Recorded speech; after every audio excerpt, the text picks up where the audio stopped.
Hello and welcome. इस video में हम क्लास 10 साइंस के 100 इंपॉर्टेंट एमसीक्यूज करेंगे, मल्टीपल चॉइस क्वेश्चंस। इन मल्टीपल चॉइस क्वेश्चंस में मैंने ऐसे क्वेश्चंस लिए हैं जो एग्जाम में बार बार रिपीट होते हैं और ऐसे क्वेश्चंस जिनके आगे एग्जाम में आने की पॉसिबिलिटी है। तो अगर आप इनको अच्छे से करते हैं तो आपके आने वाले एग्जाम के लिए, बोर्ड एग्जाम के लिए आपकी अच्छी प्रिपरेशन होगी। ये वीडियो इंग्लिश मीडियम के स्टूडेंट्स के लिए है। अगर आप हिंदी मीडियम के स्टूडेंट हैं तो वीडियो ऑलरेडी मैंने बना रखा है आप लोगों के लिए। इसका लिंक मैं आपको कमेंट बॉक्स में दे दूंगा, आप उसमें चेक कर लेना। तो शुरू करते हैं इन क्वेश्चंस को सॉल्व करना वन बाय वन। अब यहाँ पर देखो, क्योंकि ये 100 एमसीक्यूज हैं तो थोड़ा सा हम फास्ट चलेंगे इस पे। और ऐसे क्वेश्चंस में जिसमें मुझे लगता है कि एक्सप्लेनेशन की रिक्वायरमेंट है, मैं प्रॉपरली एक्सप्लेन करूंगा। जिसमें मुझे लगता है कि केवल आंसर देना इनफ है, उसमें केवल आंसर दे दूंगा। लेकिन अगर आपको लगता है कि सर इस क्वेश्चन को आप दोबारा समझा दो अच्छे से, तो मैं कमेंट बॉक्स में आपको समझा दूंगा। ऑलराइट, तो शुरू करते हैं। देखो, फर्स्ट क्वेश्चन है, electrolysis of water is a decomposition reaction. The mass ratio MH/MO of hydrogen and oxygen gases liberated at the electrodes during electrolysis of water is। तो जब वाटर का डिकम्पोजिशन होता है उसमें इक्वेशन होती है। देखो, आप वैसे H2O सिंपली इससे भी निकाल सकते हैं कि H2O में हाइड्रोजन का जो मास है, एटॉमिक मास 1 होता है, तो ये 2 हो जाएगा टोटल, और ऑक्सीजन का 16 होता है। तो अगर आप रेशियो यहाँ पे निकालना चाहें तो 1:8 रेशियो यहाँ पर भी हमें मिल जाएगा। ऑप्शन ये करेक्ट है। अगर इसके हम वैसे पूरी इक्वेशन देखें, H2O बनता है H2+O2, इसको बैलेंस करेंगे तो ये होगा। हाइड्रोजन का यहाँ पे अगर आप मास देखें तो 2 4 हो गया, और ये हो गया 16 × 2 32। और अगर आप अभी भी रेशियो निकाल के देखें तो ये 1:8 होगा। ऑप्शन डी करेक्ट है। The products formed when aluminium and magnesium are burnt in presence of air respectively are. तो एल्यूमिनियम बनता है एल्यूमिनियम ऑक्साइड, मैग्नीशियम बनता है मैग्नीशियम ऑक्साइड।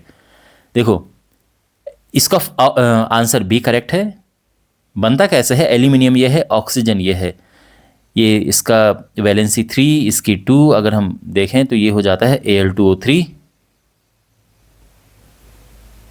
मैग्नीशियम ऑक्साइड दोनों की 2 होती है वैलेंसी, 2 से 2 कट जाता है, ये MgO आता है। तो that's why option B is correct.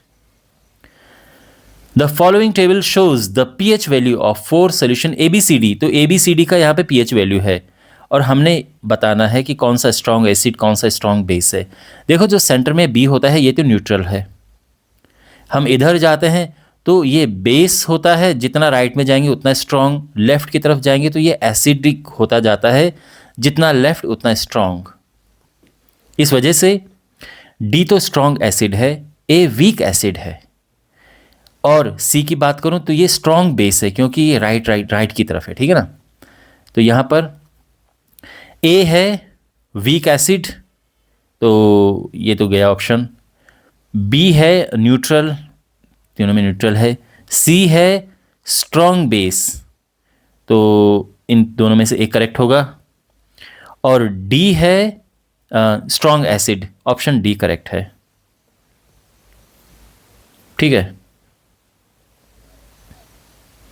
Consider the following reactions. Dilute hydrochloric acid reacts with sodium hydroxide. अच्छा, dilute hydrochloric acid है with sodium hydroxide। फिर है magnesium oxide dilute hydrochloric acid के साथ रिएक्ट करेगा।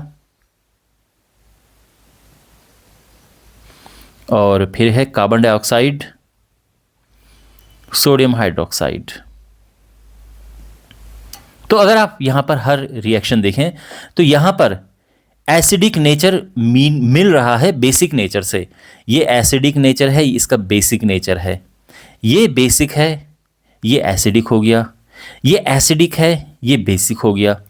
तो यहां पर एसिड और बेस जब आपस में मिलते हैं, एसिडिक नेचर बेस नेचर जब आपस में मिलते हैं तो ये बनता है सॉल्ट एंड वाटर।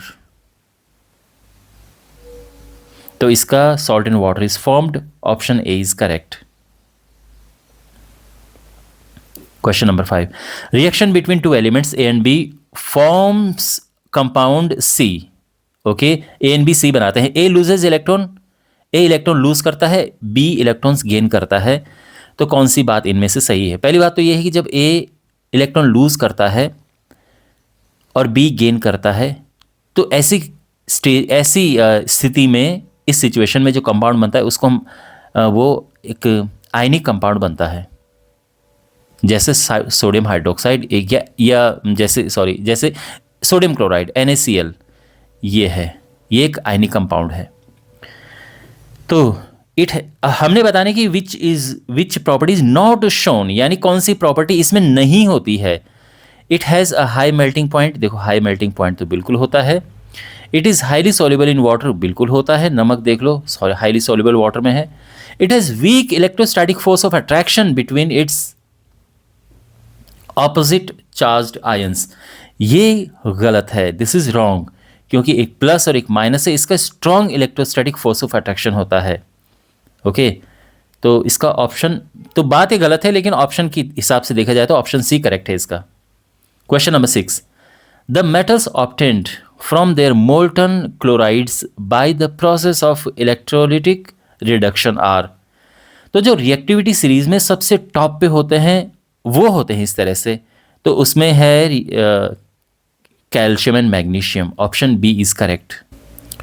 तो जो हाईली रिएक्टिव मेटल्स होते हैं जैसे सोडियम हो गया, कैल्शियम, मैग्नीशियम, तो ये एक्सट्रैक्ट किए जाते हैं मोल्टन क्लोराइड जो इनके होते हैं उनकी इलेक्ट्रोलिसिस से, तो ये ऑप्शन बी करेक्ट है। The formation of magnesium oxide is correctly shown. Magnesium oxide का फॉर्मेशन देखो, मैग्नीशियम क्या करता है, 2 इलेक्ट्रॉन्स लूज करता है और ऑक्सीजन 2 इलेक्ट्रॉन्स गेन करता है ना। मैग्नीशियम के लास्ट में 2 इलेक्ट्रॉन्स होते हैं, इलेक्ट्रॉन के लास्ट में ऑक्सीजन के लास्ट में 6 इलेक्ट्रॉन्स होते हैं, तो 2 इलेक्ट्रॉन्स यहां पर आ जाते हैं, ऑप्शन ए करेक्ट है इसका।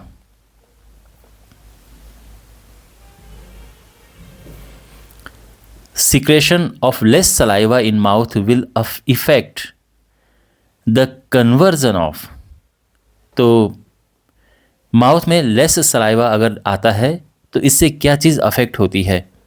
वेल, तो ऑप्शन इसका सी करेक्ट है कि स्टार्च इनटू सिंपल शुगर का जो कन्वर्जन है वो अफेक्ट होता है, क्योंकि जो सलाइवा होता है उसमें अमाइलेस होता है और ये क्या करता है, स्टार्च को ब्रेक डाउन करता है सिंपल शुगर में, है ना, तो इसीलिए।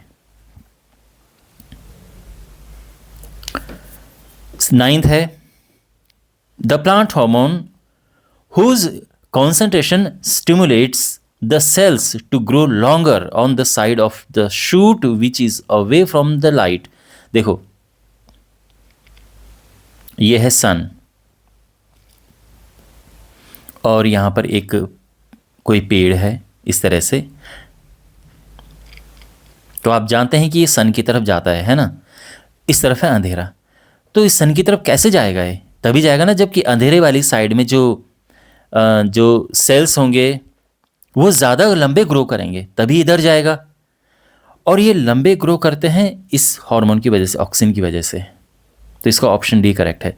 तो इसकी वजह से क्या होता है, फिर ये ऐसे इस तरफ जाता है, ये यहाँ से ये लंबा हो जाएगा तो अपने आप ही इधर झुक जाएगा वो, और ऐसे सन की तरफ झुक जाएगा। फिर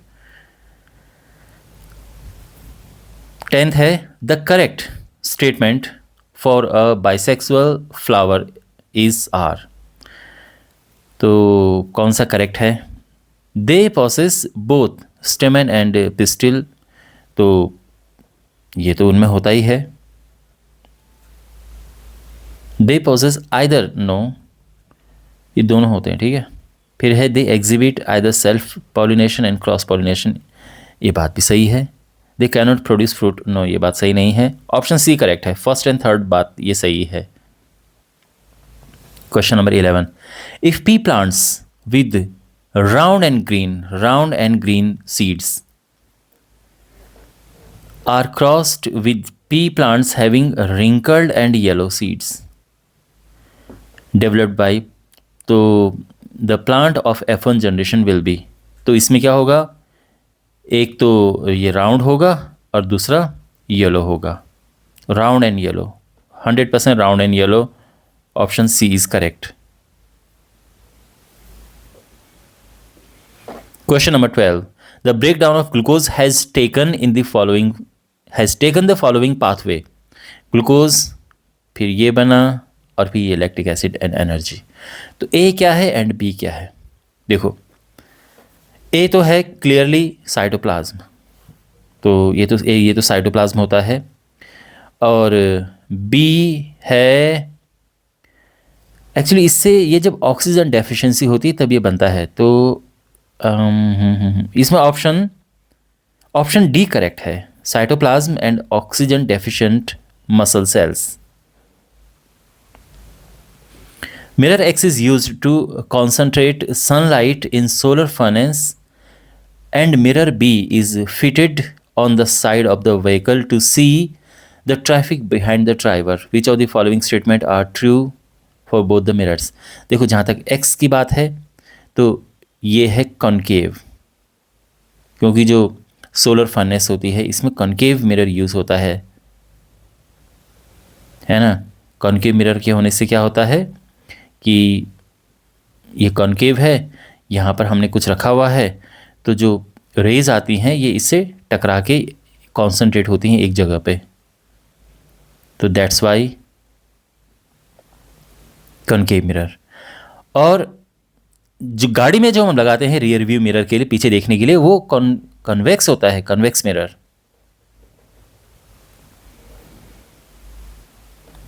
ओके, अब देखो, जहाँ तक इमेज फॉर्मेशन की बात है तो कॉन्वेक्स मिरर की जो इमेज फॉर्मेशन होती है, अच्छा एक बात ध्यान रखना, जब इमेज सेम साइड बनती है तो ये रियल इमेज बनती है, और जब इमेज पीछे वाली साइड बनती है मिरर के पीछे तो वो वर्चुअल इमेज बनती है। तो यहाँ पर image formed by x is real diminished and at its focus, option A तो खैर मतलब ये वाली बात बिल्कुल सही है। जहाँ तक हम वाई की बात करें तो virtual diminished and erect, Y second, ये बात भी सही है। अगर आप रियर व्यू मिरर पे पीछे वाले व्हीकल देखें तो एक तो वर्चुअल है क्योंकि कांच के अंदर दिख रहे हो, दूसरा वो साइज़ में थोड़ा छोटे होते हैं और सीधे होते हैं, तो बिल्कुल ये बात सही है ना। वर्चुअल डिमिनिश्ड है, साइज़ में छोटे और सीधे होते हैं, सीधे उल्टे नहीं दिखते हैं, सीधे दिखते हैं। तो first and second option A correct है इसका। An old person is suffering from an eye defect caused by weakening of ciliary muscles and diminishing flexibility of the eye lens. Okay. If the defect of vision A, which can be corrected by lens B, then A and B क्या है? देखो, पहली बात तो ये कि इस वजह से सिलेरी मसल्स के वीक होने की वजह से जो प्रॉब्लम होती है डिमिनिशिंग फ्लेक्सिबिलिटी, इसकी वजह से ये प्रेस बायोपिया होता है, और इसको हम सही करते हैं बाईफोकल लेंस से। 15. Which of the following groups do not constitute a food chain? Food chain इनमें कोई नहीं है, तो यहाँ पर वुल्फ, रैबिट, ग्रास लाइन ये तो खैर है, plankton, man, grass over, fish ये नहीं है, हॉक, ग्रास स्नैक ये भी है,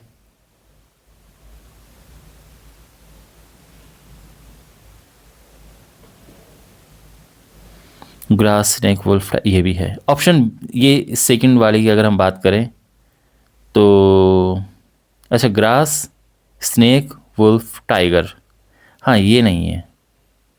grass, snake, wolf, tiger, grass को इनमें से कौन खाएगा? कोई नहीं ना, हाँ तो ये नहीं है, तो सेकंड एंड फोर्थ नहीं है, ऑप्शन डी करेक्ट है।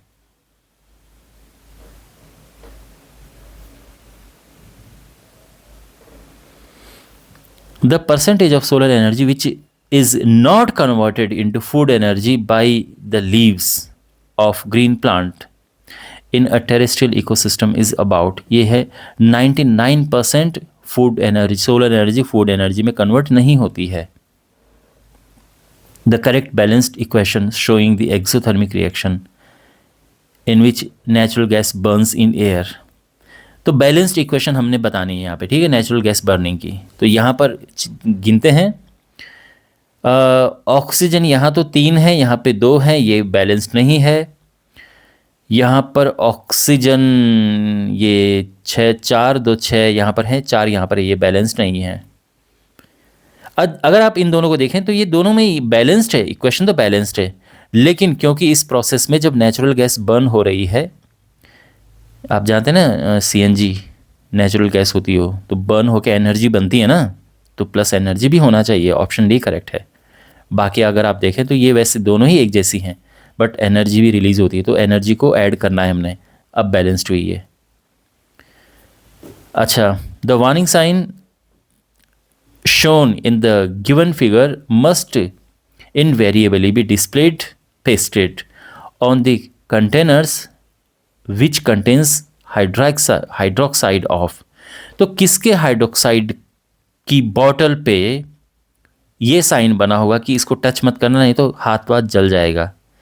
तो इसका आंसर है सोडियम हाइड्रोक्साइड, क्योंकि सोडियम हाइड्रोक्साइड एक स्ट्रॉन्ग बेस होता है, स्किन बर्न कर देता है।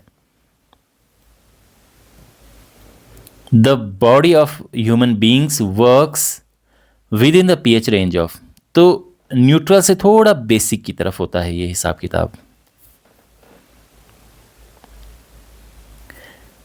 Aluminium powder is used in thermite welding because, okay देखो, aluminium powder is used in thermite, देखो इसमें ऑप्शन बी करेक्ट है, क्योंकि जब एल्यूमिनियम की रिएक्शन होती है आयरन ऑक्साइड के साथ में तो ये हाईली एक्सोथर्मिक रिएक्शन होती है और मोल्टन आयरन ऑब्टेन होता है, इसमें आता है, वेल्डिंग वगैरह के काम में आता है।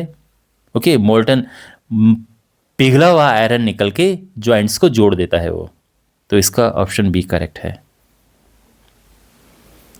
Two metals zinc and tin are dissolved separately in definite proportion in molten copper. देखो हमारे पास कॉपर है, कॉपर में जिंक मिलाया और कॉपर में ही टिन मिलाया,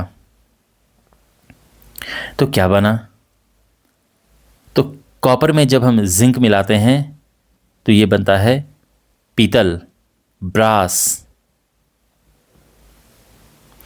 और कॉपर में जब टिन मिलाते हैं तो ये बनता है ब्रॉन्ज।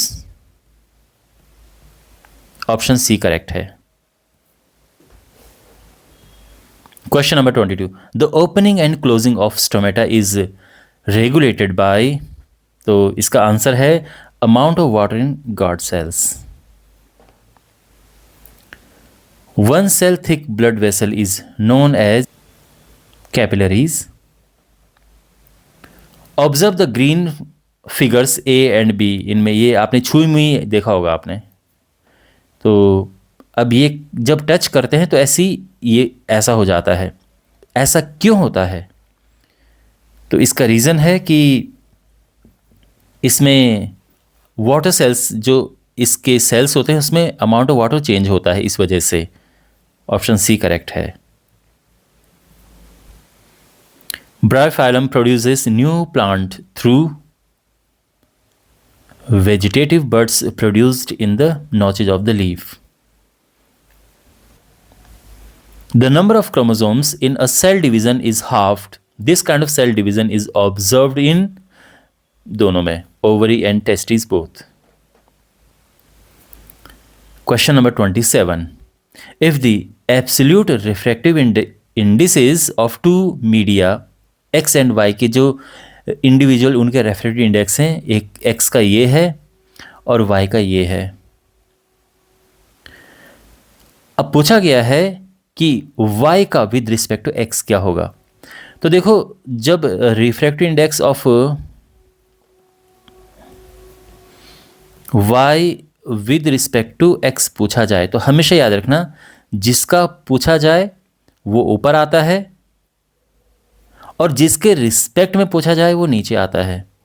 तो y का है 4/3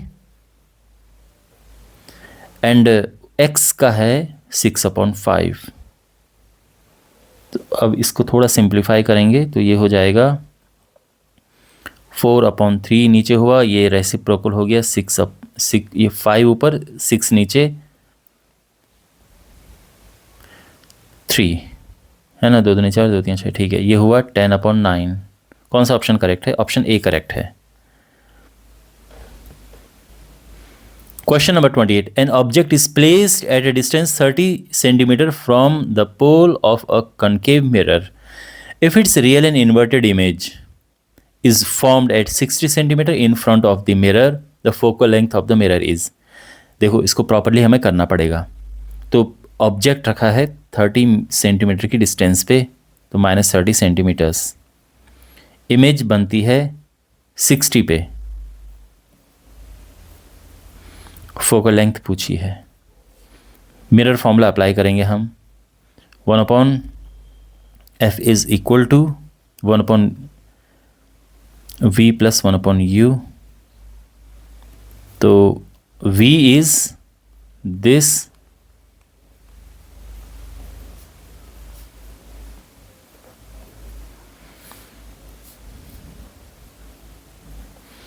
सिंप्लीफाई करेंगे हम तो ये -1/20 आ जाएगा और f20 आ जाएगा यहाँ पे, -20 I mean. Option B correct है इसका। अच्छा, क्या आप बता सकते हैं कि किस टाइप का मिरर है? ये कॉनकेव मिरर है। अगर फोकल लेंथ नेगेटिव हो कॉनकेव मिरर होता है, फोकल लेंथ पॉजिटिव हो तो कॉन्वेक्स मिरर होता है। अब ये फिगर हमारे पास है, तो ये पूछा गया है कि इसमें एंगल ऑफ इंसिडेंस क्या है एंड एंगल ऑफ डेविएशन क्या है।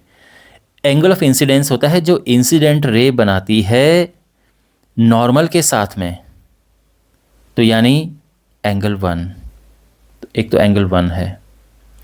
डेविएशन होता है जो इंसिडेंट रे है और जो फाइनली जो रे इमर्ज हो रही है, बाहर आ रही है, इसके बीच का angle 6, 1 and 6। Option D correct है। 30.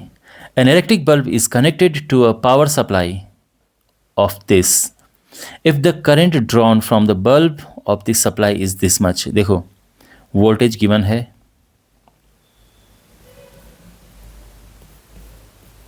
$220 एंड करंट गिवन है I, दैट इज 500 मिली, यानी देखो 500 मिली एम्पियर है ना, तो यहाँ पर मिली होता है 10⁻³ पावर पूछी है। देखो पावर होती है VI, 220 इंटू 500 इंटू 10⁻³ यहाँ पे देखो, आप देखो ये 1 0 तो ये है, 2 0 ये है, टोटल 3 0 हो गया ना, 3 0 से ये कट गया और इनका मल्टीप्लाई करेंगे 110। पावर है तो वॉट आएगा। ऑप्शन बी करेक्ट है। Question number 31। 4 आइडेंटिकल रेजिस्टर्स इस तरह से आप देख सकते हैं कनेक्टेड हैं। हमने बताना है कि 1 और 2 के बीच में इक्विवेलेंट रेजिस्टेंस क्या है। बेसिकली इस पूरे का इक्विवेलेंट रेजिस्टेंस हमने बताना है। अगर आप यहाँ पर देखें इन तीनों को, ये तीनों सीरीज में हैं। करंट यहाँ से गई, बिल्कुल यहाँ से गई, यहाँ से गई, कहीं इधर उधर नहीं डिवाइड हुई, तीनों सीरीज में हैं। तो इनका जो इक्विवेलेंट रेजिस्टेंस है R1, में इसको नाम दे देता हूँ, ये तीनों को प्लस कर देंगे, 12 12 12 भी 36 हो गया। अब जो ये पूरा है, ये पूरा इसके साथ पैरेलल कॉम्बिनेशन में है। तो अगर मैं टोटल रेजिस्टेंस की बात करूं तो वो हो जाएगा 1/36 जो कि ये पूरा का पूरा है, प्लस 1/12 जो कि ये वाला है। पैरेलल कॉम्बिनेशन में ऐसे कनेक्ट करते हैं, सीरीज कॉम्बिनेशन में सीधे ऐड हो जाते हैं। एलसीएम लेंगे 36, 1 + 3 4/36, 1/9, तो रेजिस्टेंस आ जाएगा 9 ohm. Option C is correct. Question number 32। हमने बताना है कि कौन सा ग्रुप है जिसमें सारे नॉन बायोडिग्रेडेबल हों। नॉन बायोडिग्रेडेबल यानी टाइम के साथ वो खराब नहीं होते हैं। देखो लेदर तो बायोडिग्रेडेबल है, वो खराब हो जाता है टाइम के साथ में, मतलब डिकम्पोज हो जाता है। तो यानी जहाँ जहाँ लेदर है वो ऑप्शन करेक्ट नहीं है। वुड भी आपको पता है टाइम के साथ में डिकम्पोज हो जाता है, ये भी नहीं है। ऑप्शन ये बचा, ऑप्शन सी करेक्ट है। इसमें DDT, पॉलिस्टर, ग्लास ये नॉन बायोडिग्रेडेबल हैं। अब हमारे पास ये केमिकल इक्वेशन है, हमने इसे बैलेंस करना है और बैलेंस करने के बाद फिर हमने लिखना है कि इनके आगे क्या क्या है। जैसे ये P क्या है, Q R S। ओके, तो यहाँ पर करते हैं बैलेंस। अलग से लिखते हैं, ठीक है जी। Al plus H2O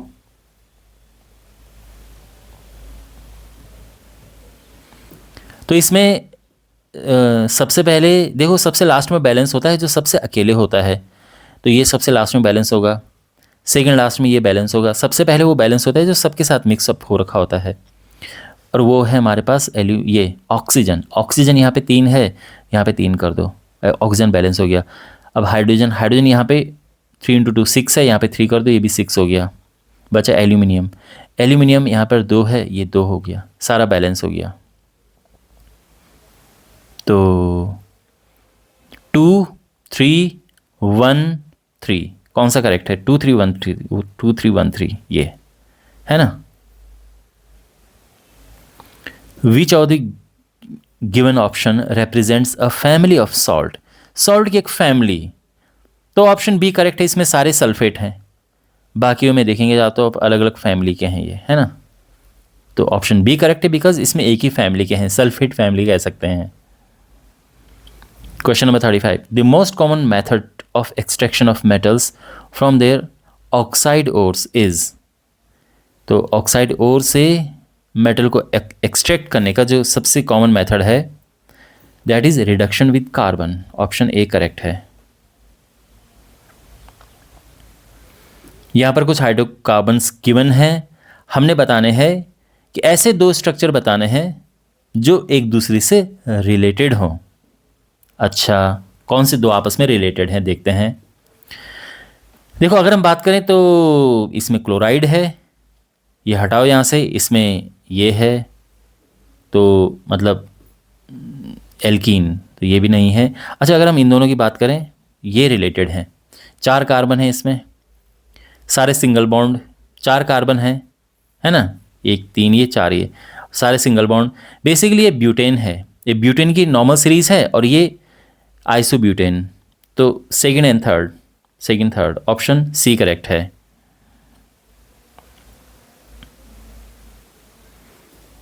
Okay, now we have this. Choose the incorrect statement about the common reaction used in hydrogenation of vegetable oil.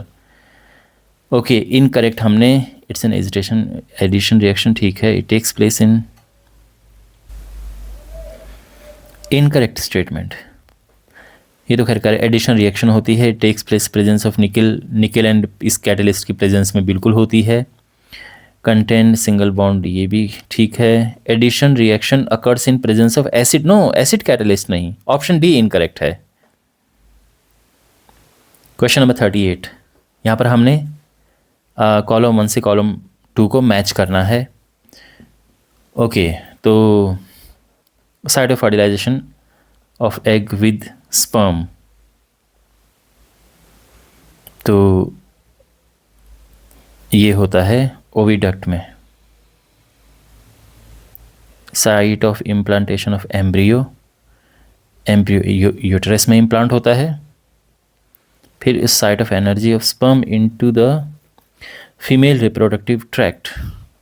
Okay, तो ये है जो है ना, ऑप्शन ए करेक्ट है इसमें, आई मीन सी का ए वन फर्स्ट के साथ में। And site through which the waste material generated by the developing embryo remove placenta, ये भी सीधा ही है ये टोटल। अच्छा, तो कौन सा ये मैच कर रहा है? ये है, ये तो नहीं है, A third B2, option D correct है इसमें। The part of the brain which maintains the posture and balance of the body is, तो cerebrum ये। The plant hormone present in greater concentration in the area of rapidly dividing cell is, तो यह है cytokinins, option B correct. Question number 41, select a pair of bisexual flowers from the following. तो इनमें से जो bisexual flowers हैं, hibiscus तो है, मस्टर्ड, यहाँ ऑप्शन बी करेक्ट है। The gastric glands present in the wall of the stomach release, तो स्टमक की वॉल में जो गैस्ट्रिक ग्लैंड्स होती हैं रिलीज करती हैं क्या? तो म्यूकस एंड पेप्सिन, म्यूकस, ये ऑप्शन सी करेक्ट है। Question number 43, absolute refractive index of water and glass is this. ये वाटर का है, ये ग्लास का है। स्पीड ऑफ लाइट ग्लास में ये है, तो वाटर में क्या होगी? देखो, स्पीड का जो रेशियो रिफ्रैक्टिव इंडेक्स के साथ में होता है वो इन्वर्सली प्रोपोर्शनल होता है, ये ध्यान रखना। तो अब देखो यहाँ पे speed of light in air की अगर हम बात करें, यहाँ पे क्या क्या है? एयर नहीं है, ग्लास एंड वाटर है। तो speed of light in glass, एक मिनट है, शॉर्ट में लिख देते हैं, speed glass upon speed water, ये होगा refractive index of water upon refractive index of glass. आप समझ गए, इन्वर्सली प्रोपोर्शनल में यही होता है, जो यहाँ ऊपर है वो यहाँ नीचे आ जाता है, जो यहाँ नीचे यहाँ ऊपर आ जाता है, इस तरह से ऐसे हम रेशियो लिखते हैं। ग्लास में स्पीड ऑफ लाइट है 2, हम स्पीड को अक्सर v से सिंबल बनाते हैं, ठीक है। तो 2 × 10⁸ speed of light in water पूछा है। Refractive index of water is, water का क्या है? 4/3 और ग्लास का 3/2 है ना, गिवन है। थोड़ा इसको सिंप्लीफाई करते हैं, 4/3, ये 2 ऊपर जाएगा तो ये हो जाएगा 8/9। और अब हमारे पास ये और ये है, ध्यान रखना। तो ये 2 से ये कटा 4, और ये हम, आपको कैलकुलेशन समझ आ रही है ना? यहाँ पे हमारे पास इस स्टेज में है 2 × 10⁸ upon speed in water is equal to 8/9। तो 2 से हम ये काट सकते हैं 4, क्रॉस मल्टीप्लाई करेंगे हम, तो ये आ जाएगा क्या? ये ऊपर जाएगा, 9 यहाँ ऊपर जाएगा, 4 नीचे आएगा, 10⁸। तो 9/4 ऑप्शन ए करेक्ट है।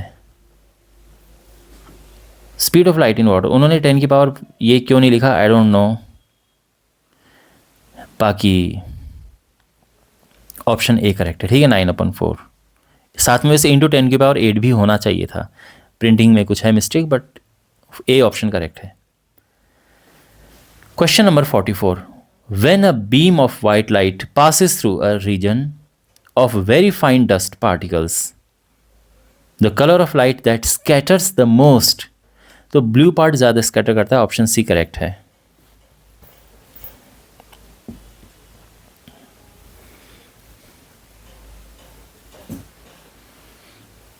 A wire of length L is gradually stretched so that its length is increased to 3L. If its original resistance is R, then its new resistance will be। देखो, एक तो simple concept है कि जितना उसकी length को stretch करके जितना इंक्रीज कर दिया जाता है, जितने गुना, जितने टाइम्स, तो न्यू रेजिस्टेंस हमेशा उसका स्क्वायर होता है। अगर 3 टाइम्स है तो 3 का स्क्वायर हो जाएगा, यानी 9R। ऑप्शन सी करेक्ट है, शॉर्टकट आंसर तो ये है। बाकी लंबा आंसर अगर देखें तो वो काफ़ी लंबी कहानी है। ये रेजिस्टेंस होता है ρL/A, तो न्यू रेजिस्टेंस क्या होगा? देखो, लेंथ तो होगी 3L, लेकिन जब उसको खींचा तो कोई चीज़ जब खींचते हैं तो पतली हो जाती है ना, तो अभी तो कोई चीज़ मोटी है, लेकिन जब आप उसको खींच के स्ट्रेच करेंगे तो उसकी मोटाई कम हो जाएगी। तो जितने, अगर लेंथ 3 टाइम्स होगी तो एरिया भी उसी हिसाब से कम होगा, तो एरिया A/3 हो जाएगा। अभी 3 ऊपर जाएगा तो 9 हो जाएगा, बाकी एज इट इज़, यानी 9 टाइम्स द ओरिजिनल R। ठीक है। Question number 46, which one of the following statements is not true about the above magnet? कौन से ट्रू नहीं है? It sets itself in north south direction when suspended freely, बिल्कुल north south में तो suspend होता ही है, मतलब नॉर्थ साउथ में अलाइन करता है अपने आप को when suspended.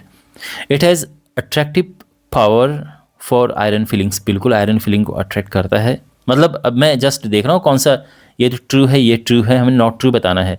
It produces magnetic field lines, बिल्कुल प्रोड्यूस करता है। The direction magnetic field lines inside a bar magnet is from its north to south, ये रॉन्ग है, ये बार मैग्नेट है। अगर ये नॉर्थ है, ये साउथ है, तो जो लाइंस जाती हैं वो नॉर्थ से तो निकलती हैं, लेकिन साउथ के अंदर से फिर ये अंदर जाती हैं। तो यहाँ पर ये है, मतलब यहाँ से तो ये बाहर हैं, मैग्नेट के बाहर तो ये नॉर्थ से साउथ जाती हैं, लेकिन मैग्नेट के अंदर ये साउथ से नॉर्थ जाती हैं। ये हिसाब है। ऑप्शन मतलब डी में कही गई बात रॉन्ग है, बट हमें वही बताने की कौन सा नॉट ट्रू है, तो ऑप्शन डी करेक्ट है। Question number 47, the strength of magnetic field produced inside a long straight current carrying solenoid does not depend upon, solenoid जो होता है करंट कैरिंग सोलेनॉइड, इसमें जो मैग्नेटिक फील्ड होता है, इस मैग्नेटिक फील्ड की जो स्ट्रेंथ है ये किस पे डिपेंड नहीं करती है, ये पूछा है। तो नंबर ऑफ टर्न्स पे डिपेंड तो बिल्कुल करती है। डायरेक्शन ऑफ करंट फ्लोइंग, देखो डायरेक्शन ऑफ करंट फ्लोइंग पे इसकी स्ट्रेंथ नहीं डिपेंड करती है। हाँ, मैग्नेटिक फील्ड की डायरेक्शन डिपेंड कर सकती है, जो फील्ड लाइंस की डायरेक्शन ये है वो चेंज होकर ये हो सकती है, बट स्ट्रेंथ पे नहीं, तो इसका ऑप्शन बी करेक्ट है। मटेरियल ऑफ द कोर पे तो बिल्कुल डिपेंड करती है। Radius of the coil of sorry, actually देखा जाए तो डी पे भी डिपेंड नहीं करना चाहिए, बट ओवरऑल अगर देखा जाए तो ऑप्शन बी ही इसका करेक्ट है। ठीक है, ये क्वेश्चन थोड़ा ट्रिकी क्वेश्चन है, इसमें ऑप्शन डी में भी चांसेस हैं, क्योंकि मैग्नेटिक फील्ड का जो फॉर्मूला होता है उसमें कहीं भी रेडियस का जिक्र नहीं होता है इसका, तो यानी रेडियस पे भी डिपेंड नहीं करना चाहिए। ओके, खैर ऑप्शन बी वैसे इसका करेक्ट है। Question number 48, other than the abiotic components which of the given biotic components are not required to make an aquarium with small herbivorous fishes a self sustaining system, not required. Okay, aquatic plants and aquatic animals, तो ये तो required है ही। Terrestrial plants and terrestrial animal, ये required नहीं है। Decomposers as bacteria and fungi, decomposers भी नहीं, ये भी रिक्वायर्ड नहीं है। Second and third, option B is correct.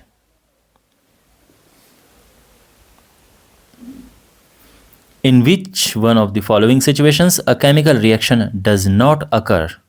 किसमें केमिकल रिएक्शन नहीं हुई है? मिल्क इज लेफ्ट ओपन, बिल्कुल केमिकल रिएक्शन है। ग्रेप्स फर्मेंटेड, बिल्कुल केमिकल रिएक्शन है। Iron nail is left exposed, बिल्कुल ये है chemical reaction. Melting a glacier, ये केमिकल रिएक्शन नहीं है, it's a kind of physical change. Option D correct है। In order to prepare dry hydrogen chloride gas in humid atmosphere, the gas produced is passed through a guard tube, यानी drawing tube जो होती है, which contains, तो calcium chloride, option A correct है इसका।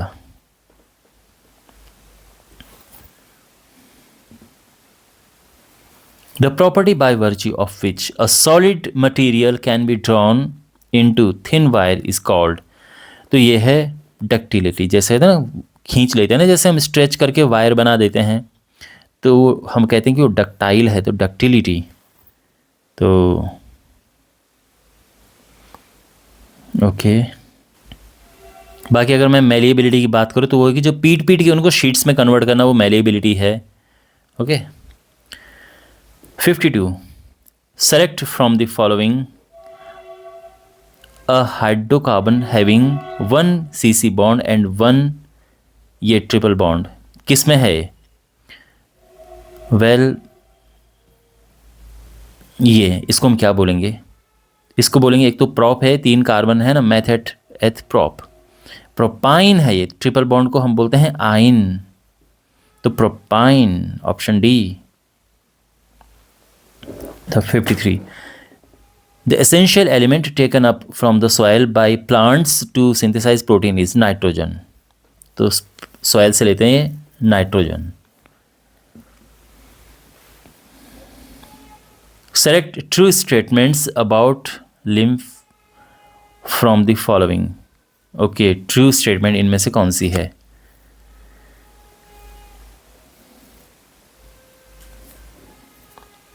Okay, lymph vessel carry lymph through the body and finally open into तो true नहीं है। lymph contains some amount of plasma protein and blood cell, बिल्कुल contain करता है।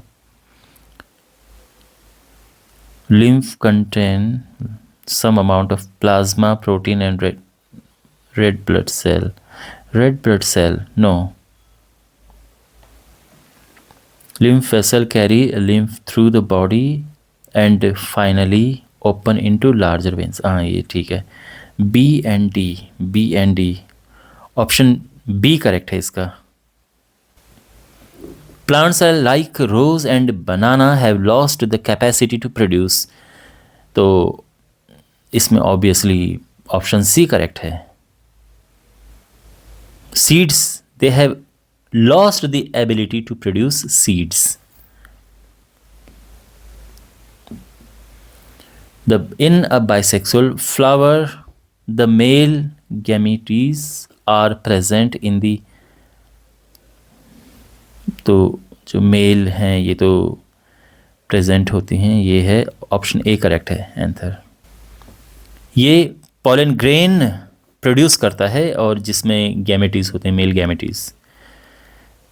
Next, when a pure tall pea plant is crossed with pure tall pea plant is crossed with pure dwarf pea plant, the percentage of tall pea plants in F1 and F2 generation pea plant will be respectively, okay, pure tall and pure dwarf।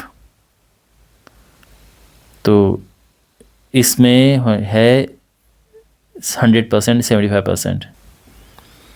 इसमें all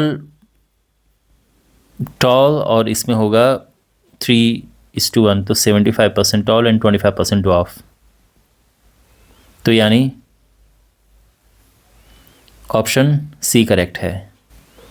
to get an image of magnification -1 on a screen using a lens of focal length 20 centimetre, the object distance must be. देखो, पहली बात तो ये है कि -1 magnification है, तो -1 का मतलब ये है कि साइज एंड ऑब्जेक्ट का साइज एंड इमेज का साइज सेम है। जितना ऑब्जेक्ट है उतना ही साइज इमेज का है और उल्टा है। और ये तब होता है जब ऑब्जेक्ट हो किस पे, ये सेंटर ऑफ कर्वेचर पे हो, तब होता है ये। और सेंटर ऑफ कर्वेचर, जो रेडियस ऑफ कर्वेचर है वो फोकल लेंथ का डबल होता है। तो 2 × 20 40 सेंटीमीटर, ऑप्शन सी करेक्ट है। देखो, मैं फिर बता रहा हूं, मैग्निफिकेशन 1 है इसमें बोला हुआ। 1 का मतलब यह है कि जितना साइज ऑब्जेक्ट का है उतना ही साइज इमेज का होगा, बट उल्टा होगा बिकॉज माइनस है। और इमेज और ऑब्जेक्ट का साइज तभी इक्वल होता है जब ऑब्जेक्ट हो इस पे सेंटर ऑफ कर्वेचर पे, तो इमेज भी सेंटर ऑफ कर्वेचर पे ही बनती है। एंड रेडियस ऑफ कर्वेचर होता है फोकल लेंथ का डबल, तो फोकल लेंथ 20 है तो ये 40 हो जाएगा। ये कुछ इस तरह से है जैसे ये है,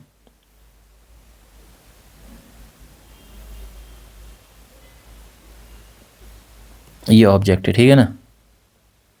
तो ये इधर गया ऐसे,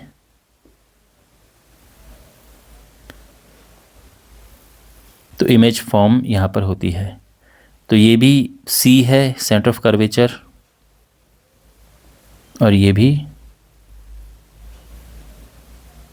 इस तरह से R1 R2 जो भी हम लिखते हैं। तो बेसिकली ये फोकल लेंथ का डबल होता है। तो ऑब्जेक्ट फोकल लेंथ यहाँ पे है, मतलब ये फोकस है, ये सेंटर ऑफ कर्वेचर है, तो फोकल लेंथ ये है और इसका डबल हो जाता है, ये रेडियस ऑफ कर्वेचर ऑब्जेक्ट यहाँ पर है। तो आपने देखा ऑब्जेक्ट अगर सेंटर ऑफ कर्वेचर पे है तो इमेज उसकी वहीं पे बनती है सेंटर ऑफ कर्वेचर पे दूसरी ओर, और जो साइज़ ये है वही साइज़ ये है, और इस केस में मैग्नीफिकेशन -1 होता है।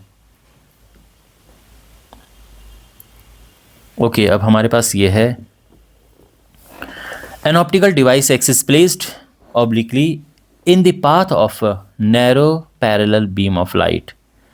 If the emergent beam gets displaced laterally the device is, laterally displace होने का मतलब ये है कि ऐसी बीम आ रही थी,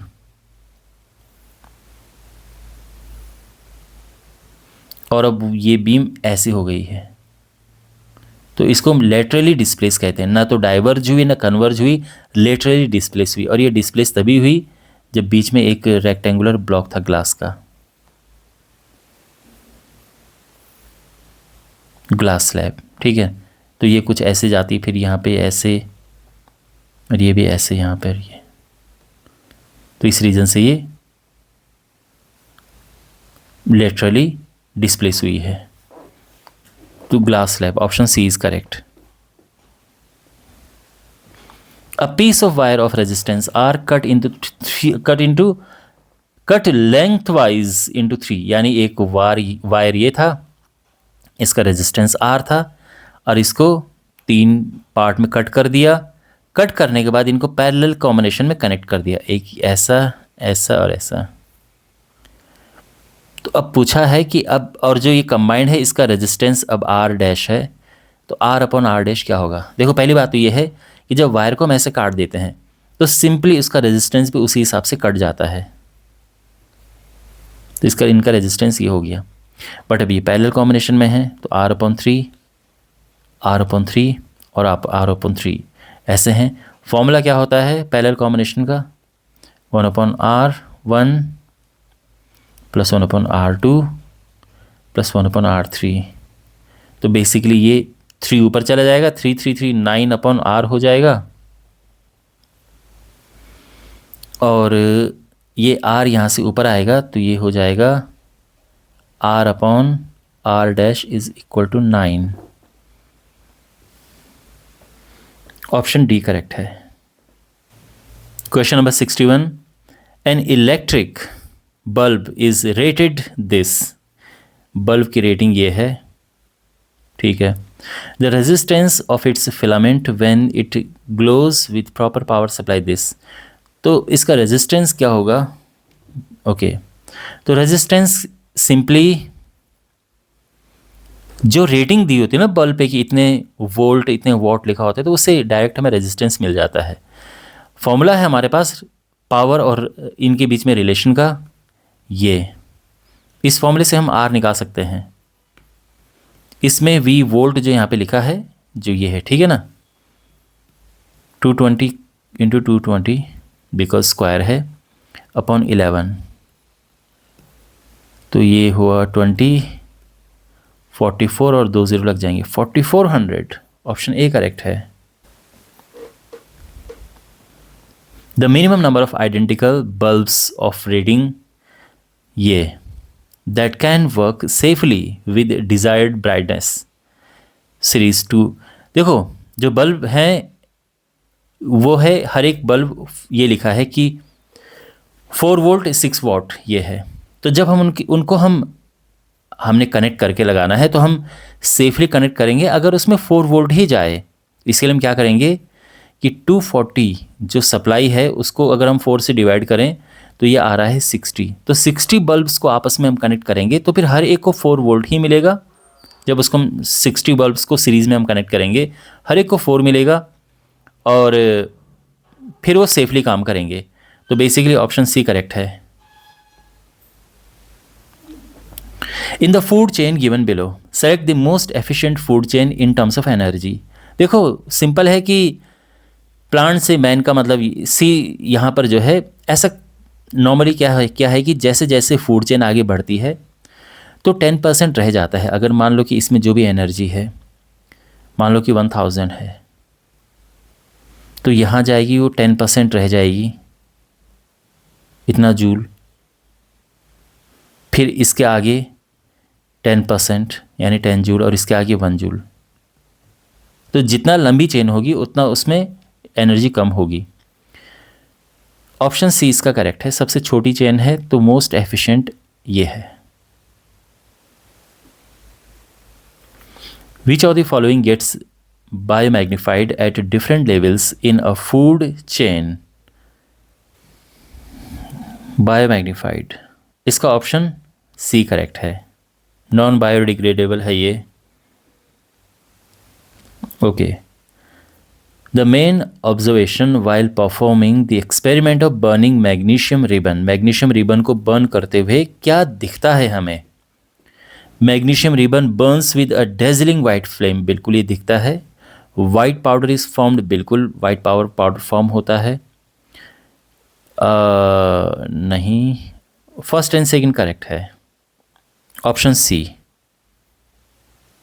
ये वाइट पाउडर जो है ये मैग्नीशियम ऑक्साइड होता है। A metal amp displaces iron from aqueous solution of ferrous sulfate, but fails to do so in case of aqueous solution of aluminium sulfate. Metal M क्या है? तो यानी ऐसा देखो, एल्यूमिनियम सल्फेट में से एल्यूमिनियम को रिप्लेस नहीं कर पाता है, फेरस सल्फेट इसमें से इसको आयरन को रिप्लेस कर देता है। तो यानी वो एल्यूमिनियम ज़्यादा रिएक्टिव है, वो उसको नहीं कर पाता, फिर बीच में ये चीज़ आती है और नीचे आता है आयरन। तो ऐसा इनमें से कौन है? ऐसा इनमें से जिंक है। अगर आप रिएक्टिविटी सीरीज देखें तो जिंक इन दोनों के बीच आता है। इसका मतलब इसको तो रिप्लेस नहीं कर पाएगा बट इसको रिप्लेस कर देगा। Next 67, a common feature observed in the crystals of washing soda, copper sulfate, gypsum and ferrous sulfate is that all। देखो इन सब में अगर हम इनकी बात करें तो इन सब में ये क्या बोलते हैं, वाटर क्रिस्टल्स होते हैं। So basically have fixed number of molecules of water of crystallisation in one formula unit of these salts. Option C is correct. देखो अगर हम यहाँ पे बात करें वॉशिंग सोडा की तो वो होता है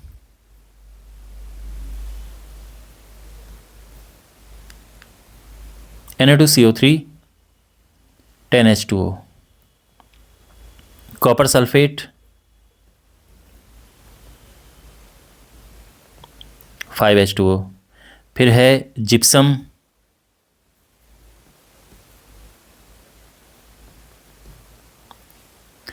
और ferrous sulphate.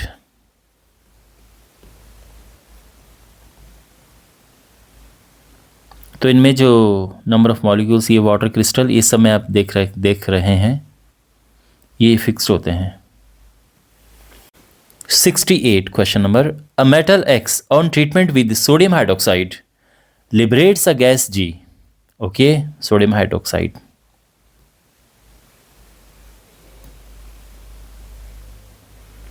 It also liberates the same gas G on treatment with dilute sulfuric acid. अच्छा, आप नोटिस करेंगे सोडियम हाइड्रोक्साइड है बेस, सल्फ्यूरिक एसिड है एसिड, दोनों के साथ वो रिएक्ट करता है और दोनों के साथ सेम गैस निकालता है, यानी ये एम्फोटेरिक नेचर में है।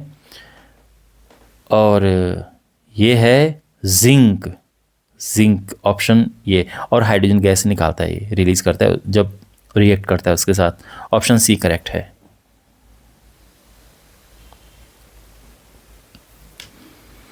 ABCD अगेन यहाँ पर बैलेंस करना है हमें, और तो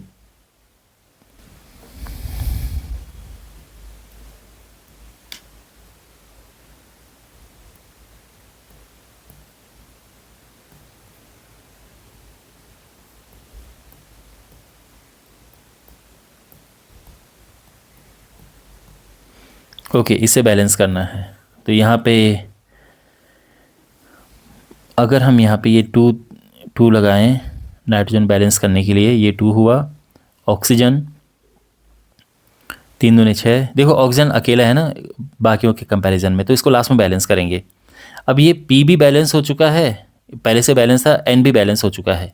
ऑक्सीजन बैलेंस करने के लिए क्या करेंगे, ऑक्सीजन यहाँ पे 6 है और यहाँ पे ऑक्सीजन 7 है। देखो 4, एक 5 और 2 7, तो यहाँ पे अगर हम हाफ कर दें तो ये हो जाएगा 6। अब पूरे में 2 का मल्टीप्लाई कर दो ताकि ये हाफ कट जाए, तो फिर क्या होगा, 2 का मल्टीप्लाई करने से ये 2 हो जाएगा, ये 2 हो जाएगा, ये 4 हो जाएगा और ये 2 कट जाएगा, यानी 2 2 4 1, 2 2 4 1, ऑप्शन डी करेक्ट है। Question number 70, during electrolytic refining of copper the anode, the cathode and the electrolyte used respectively are. तो यहाँ पे एनोड पे तो इम्प्योर कॉपर होता है एंड प्योर कॉपर कैथोड पे होता है, और copper sulphate, option A correct है इसका। ठीक। क्वेश्चन नंबर 71, अब यहाँ पर ये कहा if we make carbon skeleton with 4 carbon atoms the 2 different possible skeleton will be. अब देखो ये दोनों तो सेम है क्योंकि चेन मुड़ी हो, उससे फ़र्क नहीं पड़ता है। हाँ ये डिफरेंट है ना, ये है नॉर्मल ब्यूटेन है, ये आइसोब्यूटेन हो गया, और बाकी ये भी सेम ही है, बस मुड़ी ही तो है, और ये भी सेम ही है।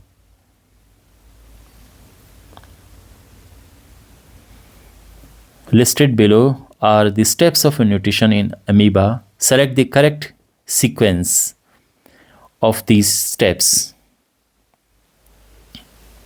तो यहाँ पे सबसे पहले diffusion, food, formation of finger like, temporary extension of cell funnels, ये पहले होता है, थर्ड वाला पहले होता है, यानी ये तो ऑप्शन, दोनों ऑप्शन गए, इन दोनों में से एक करेक्ट है। फिर है फिर ये सेकंड होता है, यानी ऑप्शन बी करेक्ट है इसमें। Steps of nutrition in amoeba, which among the following is not a neural action controlled by the part of human brain labeled X? Okay, तो कौन सा एक्शन ये नहीं कंट्रोल करता है, और हंगर कंट्रोल नहीं करता है। ये हंगर कंट्रोल होती है हाइपोथैलेमस, फोर ब्रेन से। The modes of reproduction in Spirogyra and Planaria respectively are, तो इसमें तो फ्रेगमेंटेशन होता है, रीजनरेशन, ऑप्शन सी करेक्ट है इसका।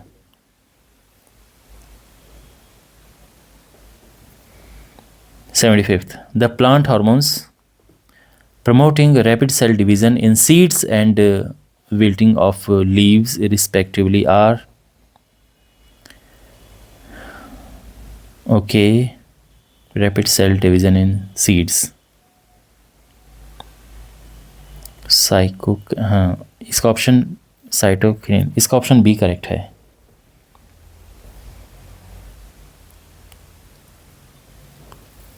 (76) In aerobic respiration, the steps are breakdown of glucose to pyruvate and its further conversion into carbon dioxide. Both processes respectively occur in, तो ये तो aerobic respiration steps, cytoplasm, mitochondria, option D इसका correct है। Breakdown of glucose to ये and further conversion into carbon dioxide, mitochondria, हाँ ठीक है, option D इसका करेक्ट है। In order to obtain large images of teeth of patients, the dentist hold करता है कनकेव मिरर को इस तरह से कि जो टीथ है वो कहाँ पे होना चाहिए। देखो यहाँ पर है कनकेव मिरर की हमें, देखो इमेज हमें किस तरह से चाहिए, इमेज हमें चाहिए कि वर्चुअल बने और इनलार्ज्ड बने। वर्चुअल इमेज चाहिए हमें, ये ध्यान रखना, क्योंकि शीशे में जो सामने इमेज दिखती है ना मिरर में, वो दिखती है वर्चुअल इमेज। तो इसकी वर्चुअल इमेज कैसे बनेगी? वर्चुअल एंड इरेक्ट के लिए फोकस एंड पोल या मिरर, अगर हम कहें फोकस एंड मिरर के बीच में होना चाहिए, तभी जो है इसकी जो इमेज होती है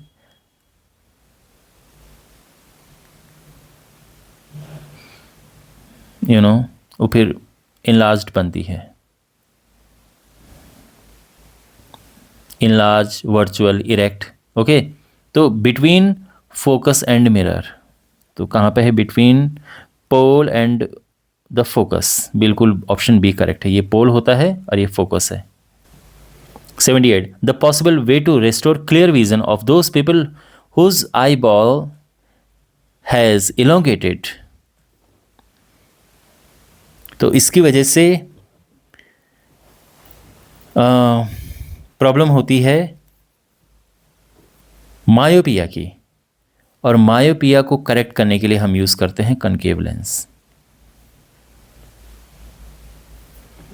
the examples of natural and man made artificial ecosystem, तो गार्डन्स तो मैन मेड है, लेक्स नेचुरल है, ऑप्शन सी करेक्ट है। Human activities that are affecting the environment are, तो इन्वायरमेंट को अफेक्ट कर रही हैं कौन सी एक्टिविटीज़ हैं ऐसे ह्यूमन की? अफेक्टिंग बेसिकली नेगेटिव वे में। Minimising the use of chlorofluorocarbon, CFC को कम करना, तो ये तो अच्छी बात होगी ना, ये नहीं है। Excessive use of disposable cups and plates, option B correct है, इसकी वजह से एनवायरनमेंट को नुकसान होता है। Okay, in the following experiment setup electrolysis of water, P and Q are the gas collected test tube. Okay, so electrolysis of water,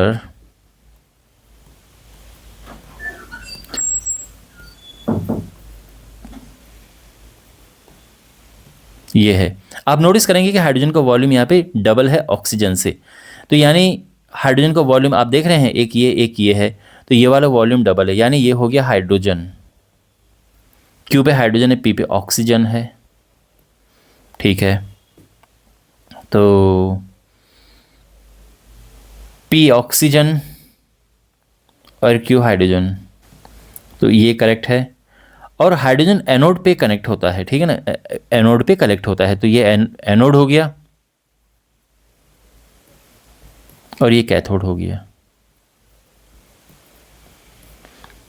तो hydrogen as cathode, Q hydrogen third. First and third correct है, first and third, option C correct है। Question number 82, you have 3 aqueous solution A, B, C given below. Potassium nitrate, ammonium chloride, sodium carbonate. Ascending order of their pH हमने बताना है, सबसे मतलब कम से लेके ज़्यादा पीएच। देखो ये तो है न्यूट्रल, तो बेसिकली इसका पीएच तो बीच में आएगा। ये है, इसका एसिडिक नेचर है और इसका बेसिक नेचर है। जो सबसे ज़्यादा बेस होता है उसका पीएच सबसे ज़्यादा होता है, तो सी का पीएच सबसे ज़्यादा है, यानी इन दोनों में से एक करेक्ट है। फिर इसके बाद न्यूट्रल वाले का, फिर ए यानी ये करेक्ट है, और फिर बी एसिडिक का सबसे कम पीएच होता है, जो एसिडिक नेचर जिनका होता है, ऑप्शन डी करेक्ट है ये।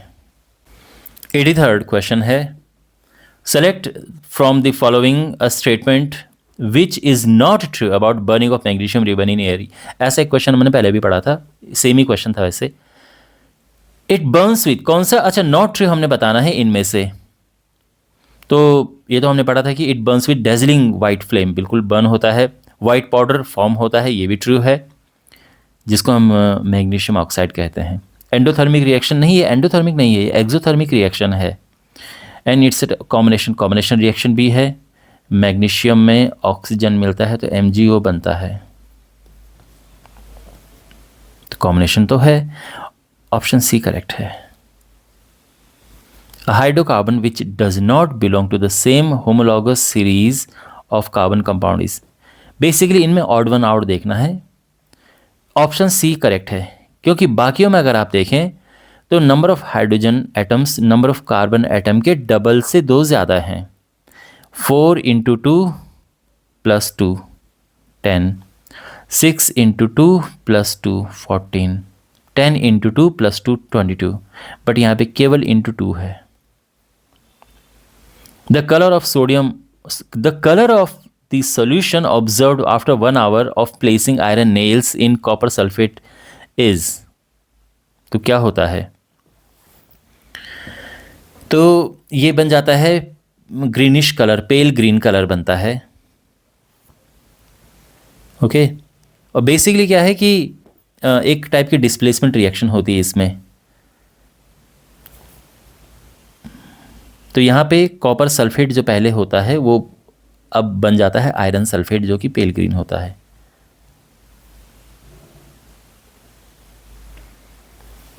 Juice of tamarind turns blue litmus to red, blue litmus to red, तो यानी ये एसिडिक नेचर है इसका। टैमरिन इमली, उसमें टार्टरिक एसिड होता है, यही पूछा है ना।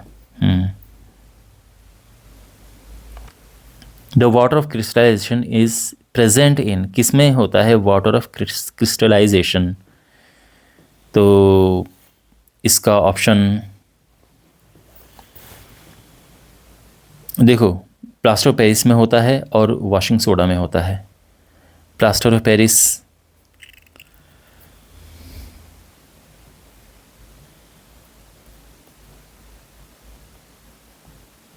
इसमें है, ये वॉशिंग सोडा इसमें भी होता है, ठीक है। Na2CO3 10H2O, second and third, option B.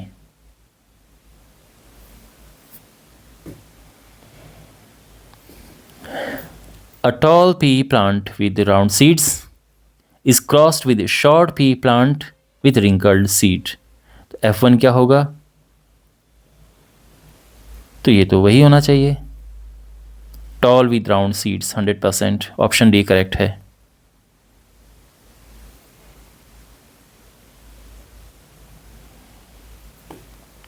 A pair of endocrine glands located in the human brain is, तो हाइपोथैलेमस एंड, ये ऑप्शन डी इसका करेक्ट है। ओके,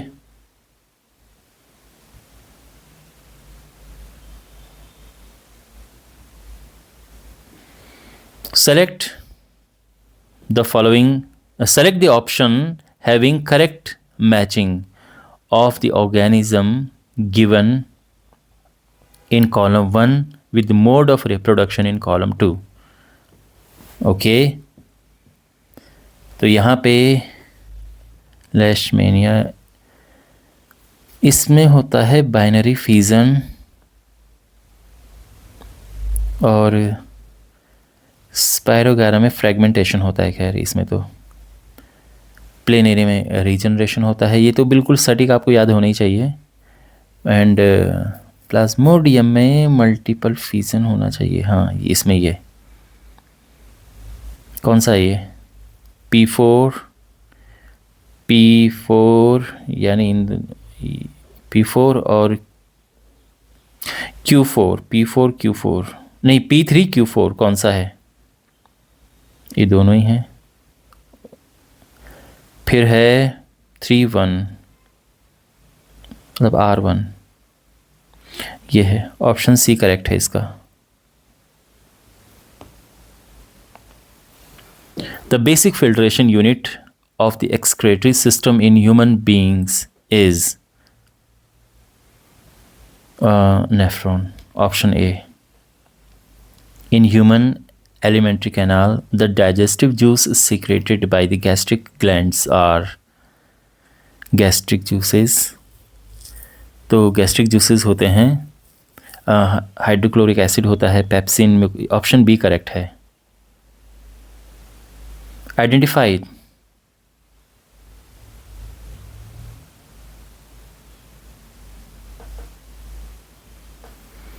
हमने ये बताना कि कौन सा करेक्ट है। देखो, जब कोई रे पैरेलल आती है तो पैरेलल आफ्टर रिफ्लेक्शन हमेशा फोकस से होके जाती है। ऑप्शन सी करेक्ट है।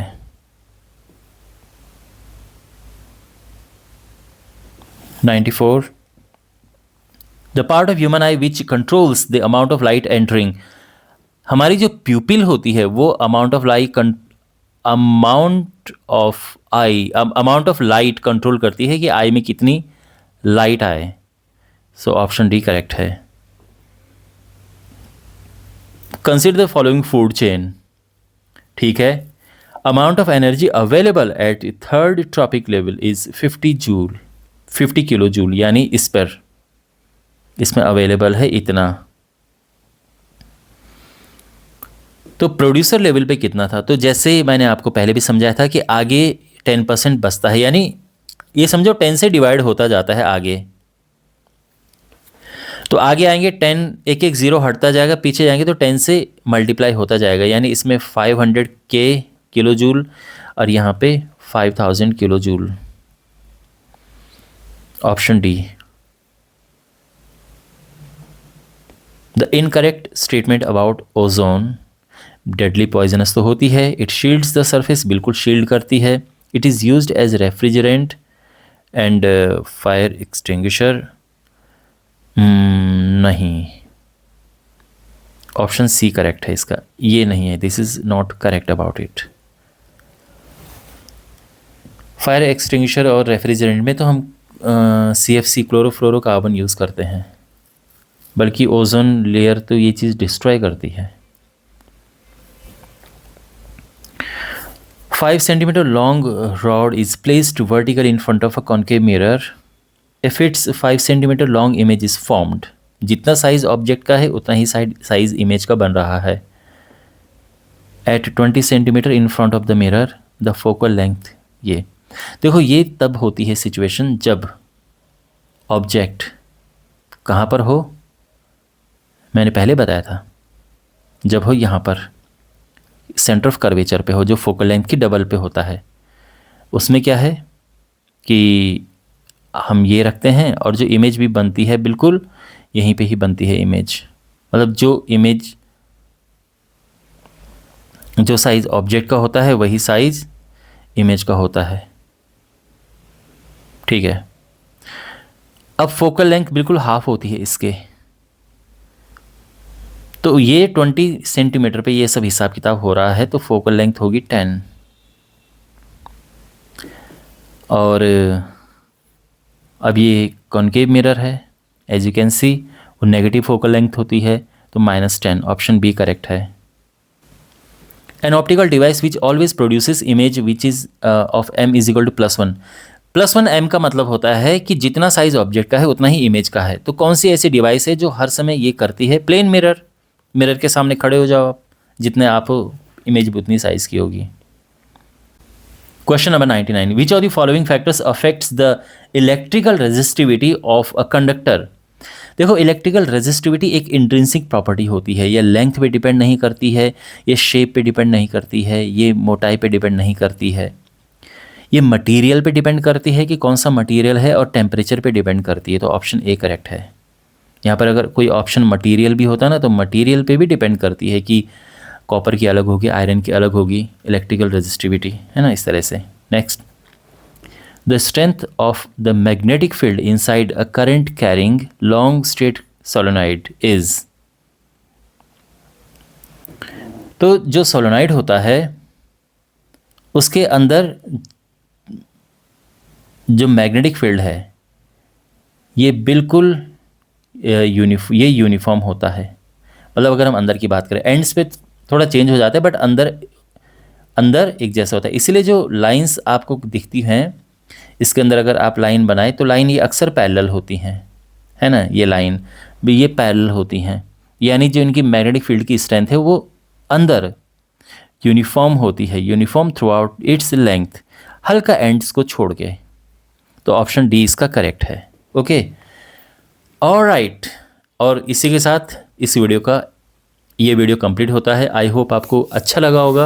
अपने फ्रेंड्स के साथ शेयर करना और आपको इनमें से कितने क्वेश्चन आए कितने नहीं आए कमेंट बॉक्स में आप बताना, और कोई डाउट हो तो कमेंट बॉक्स में पूछना। ऑल द बेस्ट आपके एग्ज़ाम्स के लिए। Take care.